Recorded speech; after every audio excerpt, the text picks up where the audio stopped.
ఏది ఒక ఓ వేసుకోండి. సుదర్శన్ గారికి, శివాని గారికి. సారీ సింగర్ సుదర్శన్ గారికి, సింగర్ శివాని గారికి. పాడుగా జరా పాడు. కాదు, ఇప్పుడు సుదర్శన్ గారు వచ్చాక నేను కోరస్. ఓకే, దాని తర్వాత ఆయన కోరస్ మ్యాచ్ చేయలేము, వింటారు కదా. ఎక్స్పెక్టేషన్స్ చాలా ఎక్కువైపోయాయి. సుదర్శన్ గారు పాడండి. ఆసానా హీ అందుకో మీరేదో ఇప్పుడు ఆసామి అన్నారు కదా, అదేంటిది? కాదు, ఇది హిందీ పాటే కదా, ఆషిక్ 2. అది హిందీయా? నేను రేడియోలో వినేవన్నీ డిస్టర్బెన్స్ గా వచ్చేది, నేను అలాగే నేర్చుకున్నా.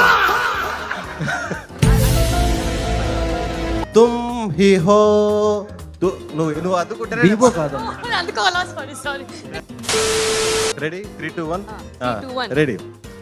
తుమ్ హీ హో అబ్ తుమ్ హీ హో. అబ్ తుమ్ హీ హో అది ఆషికి. అసలు నువ్వు ఎంచుకుంది ఏ రాగం, పాడుతుంది ఏం తానం?